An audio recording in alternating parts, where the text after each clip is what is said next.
एक नाम Vladimir Putin, जो कि कुछ लोगों के लिए नेशनलिस्ट हीरो लेकिन पूरी दुनिया के लिए एक खौफनाक नाइटमेयर है।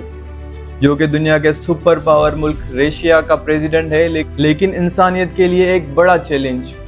जिस शख्स ने कौम को उठाया लेकिन पूरी दुनिया को जंग के अंधेरे में झोंक दिया।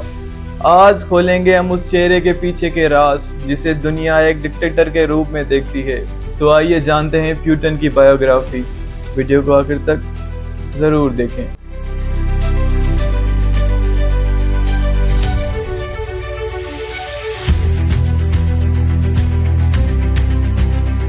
ये दौर था 1952 और शहर लेनिनग्राड, जिसकी हर गली वर्ल्ड वार 2 की कहानियों से भरी हुई है। पुतिन एक गरीब खानदान के एक घर में पैदा होता है। उसका वालिद एक फैक्ट्री वर्कर था और इसके अलावा उस जंग में सिपाही भी। उसकी मां ने पुतिन का बड़ा भाई लेनिनग्राड के ब्लॉकेड में खोया। पुतिन का बचपन कम्युनल अपार्टमेंट के एक छोटे से कमरे में गुजरा। घर में तो खाने के लिए दाल रोटी थी, लेकिन ख्वाब बहुत बड़े थे। फिलिप शॉर्ट अपनी किताब पुतिन लाइफ हिज टाइम्स में लिखते हैं कि पुतिन बचपन में बहुत एग्रेसिव और तन्हा लड़का था। उसके टीचर्स उसके गुस्से से डरते थे। पुतिन ने बचपन में जूडो कराटा में एक्सपर्ट थे और ब्लैक बेल्ट हासिल किया था। और पुतिन के लिए ये सिर्फ कोई स्पोर्ट नहीं था, बल्कि उसकी जिंदगी का असूल था, या मारो या मर जाओ। 1975 में पुतिन ने केजीबी ज्वाइन की और जहां इसका किरदार एक जासूस का था।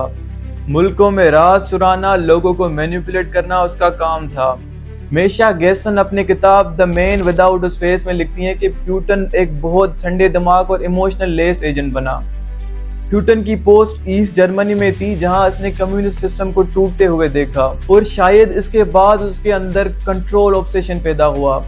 वो ऐसी ताकत बनना चाहता था जिसे कोई तोड़ ना सके।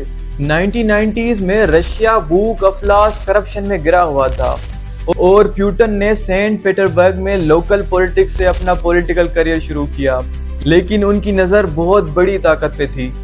फिर 1999 में बोरिस येल्टसिन के इस्तीफा के बाद पुतिन वहां के एक्टिंग प्रेसिडेंट बने और एक साल के बाद 2000 में उन्होंने इलेक्शन जीती और वहां के प्रेसिडेंट बन गए। लेकिन उस इलेक्शन में ट्रांसपेरेंसी कहाँ थी? ब्रेंटन टिका के मुताबिक पुतिन ने अपने मुखालिफिन को या तो जिंदा दफना दिया या मरवा दिया। उन्होंने मीडिया को खामोश कर दिया और अपने क्रिटिक्स को एक एक करके हलाक कर दिया। आना, एक सहाफी जो कि चीचनिया के हक में लिखती थी, उनको मरवा दिया गया। एलेक्जेंडर जो कि केजीबी में थे, जो कि पुतिन के खिलाफ बोलते थे, उसको लंदन में रेडियो एक्टिव पॉइजन के साथ मरवा दिया गया। द एटलांटिक के फ्रैंकलिन फोयर कहते हैं कि पुतिन ने एक क्लेप्टोक्रेसी बनाई, जिसमें पावर सिर्फ क्रेमलिन के दोस्तों के पास था और ट्रांसपेरेंसी इंडेक्स के मुताबिक दुनिया में रशिया करप्ट तरीन ममालिक में शामिल है। तो क्या पुतिन नेशनलिस्ट है या एक डिक्टेटर जो रशिया को अपनी जागीर समझता है? फरवरी 2022 में पुतिन ने यूक्रेन पर हमला कर दिया। उसने कहा यह स्पेशल मिलिट्री ऑपरेशन है, लेकिन ये एक इन्वेंशन था जिसमें हजारों लोग मारे गए और लाखों लोग जख्मी हुए और पूरे शहर खाक में मिल गए। द गार्डियन के मुताबिक 2023 तक यूक्रेन में 5 लाख से ज्यादा लोग या तो मारे गए या जख्मी हो गए। यूक्रेन पर बारूद बरसाया गया और एवन अपने अंदर के लोगों को दबाया गया।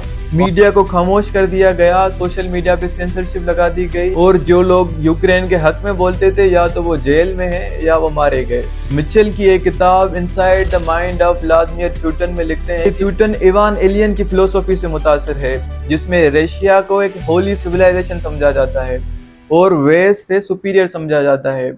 लेकिन क्या ये ख्याल दुनिया को नुकसान नहीं दे रहा? पुतिन की पर्सनल लाइफ एक बहुत पुरअसरार किस्सा है। उनकी 30 साल की शादी ल्यूडमिला से 2013 में खत्म हुई।